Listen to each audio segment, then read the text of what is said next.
আসসালামু আলাইকুম। ভালো আছেন? ভাইয়ের ব্যবসা এটা কতদিন যাবত করেন?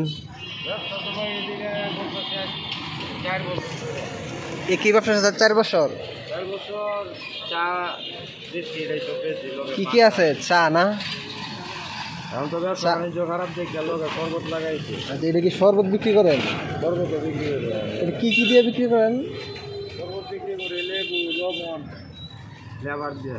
আচ্ছা, লেবু দিয়ে শরবত বিক্রি করেন। ঠান্ডার দিনে, গরমের দিনে মানুষকে ঠান্ডা করেন। অনেক একটা ভালো কাজ। পানি মানুষের পান করানো অনেক একটা সবের কাজ। ভালো কাজ কিনে বুঝি না, এটা ভাব করছি যাতে মানুষের উপকার হয় নিজ অবস্থা। আচ্ছা আচ্ছা, অনেক সুন্দর মহৎ কাজ। মানুষের প্রতি মানুষের যে ভালোবাসাটা আপনার মাধ্যমে আছে দেখা যায়। তো এই যে আপনার রাস্তার পাশে দেখা যায় ব্যবসাটা কত সমস্যা হয় না? রাস্তাঘাটে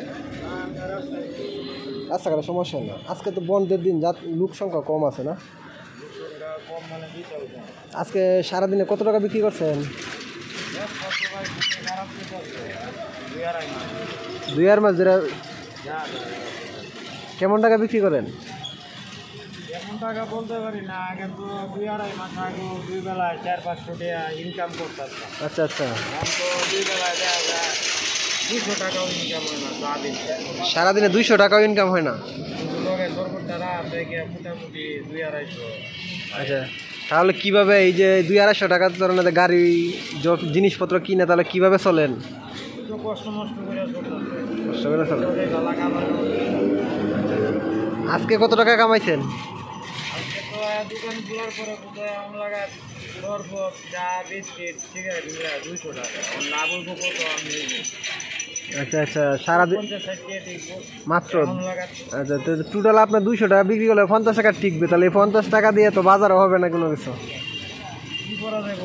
একজনের কাছে চাইলেও একজনে দিব। আচ্ছা আচ্ছা, একজনের কাছে চাইলেও দিবে না। নিজের যদি চায় এটা ভাঙিয়ে রেখে তার আর উপায়। আচ্ছা আচ্ছা, আপনি এই যে গাড়িটা কিনছেন, জিনিসপত্র নিয়ে টোটাল কেমন টাকা ইনভেস্ট করছেন এই ব্যবসাটাতে?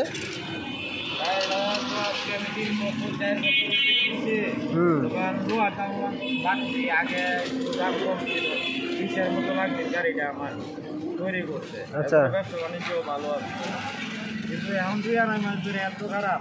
আচ্ছা, গাড়ি যদি আমার আমদানি দেওয়া লাগতো তো লাভে আমি বাসায় নিতাম। আপনার বাসায় কে কে আছে? বাসায় আছে আমার পরিবার আছে, আমার এক মেয়ে ছেলে আছে। আচ্ছা, তাহলে ওই যে 4-5 জন লোকের তো এই ভ্যান গাড়ির ব্যবসাটা চলে না, তো কষ্ট হয়?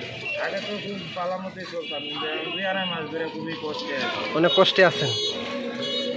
বাজারের পরিস্থিতি তো অনেক দাম দরদার বাড়তি। উভয়টা মিলে। আচ্ছা আচ্ছা আচ্ছা, আমিও দর্শক অনেকক্ষণ সময় ওনার দোকানের পাশে বসেছিলাম, দেখলাম যে আসলে বেচা কিনা একবারে কম। ওনার সাথে একটু কথা বলার পরে ভাবলাম যে ওনার সাথে একটু কথা বলি আপনাদেরকে দেখানোর জন্য।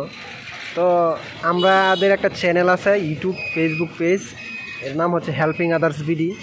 তো ওইটা থেকে একজন যে প্রবাসী ভাই আছে, উনি গরিব অসহায় যারা রয়েছেন তাদেরকে কিছু সহযোগিতা করার চেষ্টা করে থাকেন। তো আজকে আপনাদের জন্য আমরা দেখি কি করতে পারি। তো আজকে তো আপনি তো মাত্র 200-250 টাকা, যেগুলো তো আজকের বাজার হবে না। তো আমাদের এই চ্যানেলের পক্ষ থেকে আজকে আপনাদের কিছু টাকা দিচ্ছি, আপনি ওইটাতে বাজার করে নেবেন। আর যিনি দিচ্ছে ওনার জন্য ওনার জন্য দোয়া করবেন। হ্যাঁ, উনি যে আজকে ওনার পক্ষ থেকে আপনাকে টাকা দেওয়া হয়েছে।